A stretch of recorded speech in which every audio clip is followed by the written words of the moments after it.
সবাইকে জয় যিশু। আজকে নতুন আবার একটা ভিডিও নিয়ে এসেছি আপনাদের সামনে। ভিডিওটা শুরু থেকে দেখতে থাকুন। আজকের কন্টেন্টটা হয়েছে যে তোমরা অপেক্ষা করো, একদিন ঠিক পাবে। প্রভু কহেন তোমরা ধৈর্য এবং সহ্য সহকারে আমার জন্য অপেক্ষা করো, আমার কাছে প্রার্থনা করতে থাকো এবং চাইতে থাকো। প্রার্থনার মাধ্যমে দেখবে ঠিক একদিন তোমরা সব কিছু পেয়ে গেছো, মানে প্রাপ্ত হয়েছো।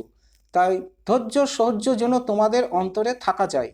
কখনোই তোমরা হতাশা নিরাশা হয়ে যেও না, মনোবল ভেঙে পড়ো না আর কি। তোমরা সাহস করো, ভয় পেও না, কারণ আমি তোমার দক্ষিণ দিকেই দাঁড়িয়ে আছি। সবসময় প্রভু, দক্ষিণ দিক হলো ঈশ্বরের দিক আর বাঁ দিকটা হলো মানে শয়তানের দিক। তাই প্রভু সবসময় দিন দুঃখী গরিব মানুষের দক্ষিণ দিকে দাঁড়িয়ে থাকে, যাতে আমাদের মনোবল ভেঙে না পড়ে, আমরা হতাশা নিরাশাগ্রস্ত হয়ে না পড়ি। কারণ আমাদের জন্ম সবার তো ধনীর ঘরে হয় না, গরিবের ঘরে আমাদের জন্ম। আমরা খুব কষ্ট করে বাবা মা আমাদেরকে লেখাপড়া শিখিয়েছে, জীবনে প্রতিষ্ঠিত যাতে হতে পারি, মানুষের মতো মানুষও হতে পারি। তাই এই ধরনের মানুষকে প্রভু সাহস যোগায়, মনোবল মানে শক্তি যোগায় এবং প্রভু কহেন তোমরা অপেক্ষা করো, তোমরা প্রার্থনার মাধ্যমে আমার কাছে চাইতে থাকো এবং আমার জন্য অপেক্ষা করো, দেখবে একদিন ঠিক তোমরা পাবেই পাবে। তাই প্রভু কহেন যিশু তোমাদেরকে তোমাদের কল্পনার থেকেও বেশি ভালোবাসেন। তিনি মানুষকে ভালোবাসা ও যত্ন শিখিয়েছিলেন, কি করে মানুষকে ভালোবাসতে হয়, কিভাবে যত্ন সেবা করতে হয়, সব কিছু কিন্তু শিখিয়েছিলেন। তিনি এটা করতেন যাতে আমরা ঈশ্বরের সঙ্গে নিজের জীবন আনন্দের সঙ্গে কাটাতে পারি।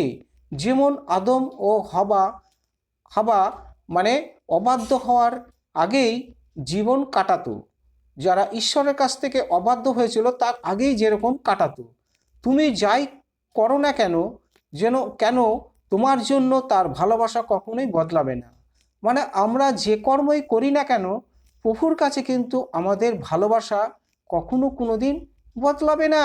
কারণ প্রভু হলেন ঈশ্বরের একটা অংশ। পিতা পুত্র পবিত্র আত্মা এই তিনটে হয় ঈশ্বর।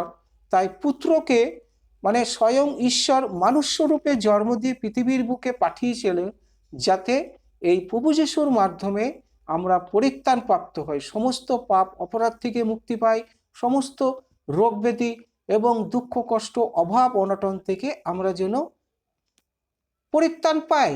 তো প্রভুকে যে ভালোবাসে, মন প্রাণ অন্তর হৃদয় দিয়ে প্রার্থনার মাধ্যমে চাইতে থাকে, সে একদিন ঠিক পাবেই পাবে। তাই প্রভু কহেন তোমরা কখনো ধৈর্য নিরাশা হয়ে মনোবল ভেঙে পড়ো না, তোমরা অপেক্ষা করো, আমার জন্য অপেক্ষা করো, আর তোমরা ঠিক একদিন তোমরা পাবেই পাবে। হালেলুয়া। তাই প্রভু সবসময় কহেন তোমরা যতই ঝড় বৃষ্টি তুফান দুঃখ কষ্ট মাথার উপর দিয়ে বয়ে যাক না কেন, তোমরা ধৈর্য নিরাশা হবে না। তোমরা সৃষ্টিকর্তার উপরে ভরসা রাখবা, যিনি তোমাকে জন্ম দিয়ে পৃথিবীর বুকে পাঠিয়েছেন, একমাত্র তার উপরই তোমরা নির্ভরশীল হও।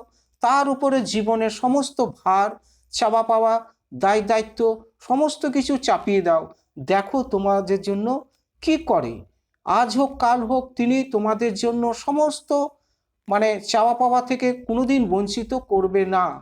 প্রভু কহেন এই জন্যই তো আমাকে পৃথিবীর বুকে পাঠিয়েছিল, যাতে আমি তোমাদের সমস্ত কিছু সাহায্য করতে পারি, পাপ অপরাধ থেকে মুক্তি করতে পারি এবং রোগ ব্যাধির হাত থেকে তোমাদেরকে সুস্থতা করতে পারি। হালেলুয়া। তাই প্রভু সবসময় বলেন আমাকে ধরে থাকো এবং প্রার্থনার মাধ্যমে চাইতে থাকো এবং অপেক্ষা করো, তোমরা ঠিক পাবেই পাবে। হালেলুয়া। তো আজকের ভিডিওটা এই পর্যন্ত। ভিডিওটা যদি একটু ভালো লেগে থাকে একটা সাবস্ক্রাইব দেবেন, কারণ এর থেকে কিন্তু ভালো ভালো ভিডিও সবার আগে আপনাদের কাছে পৌঁছাবে। আর প্রভুর কাছে মিনতি প্রার্থনা আপনারা সদা সর্বদা ভালো থাকুন, সুস্থ থাকুন, আপনাদের সংসারের রোগ ব্যাধি দুঃখ কষ্ট অভাব অনটন সমস্ত কিছুর হাত থেকে যেন প্রভু আপনাদেরকে ছুটকারা করে। আমি নাসরাতে প্রভু যিশুর নামে প্রার্থনা করি। ধন্যবাদ প্রভু, ধন্যবাদ প্রভু, ধন্যবাদ। মহিমা হোক স্বর্গমত্ত পাতাল সব জায়গায় তোমার নামে জয় হোক। মিনতি প্রার্থনা তানকর্তা উদ্ধারকর্তা প্রভু যীশু মসির নামে, আমেন। জয় যিশু, জয় যিশু, জয় যিশু।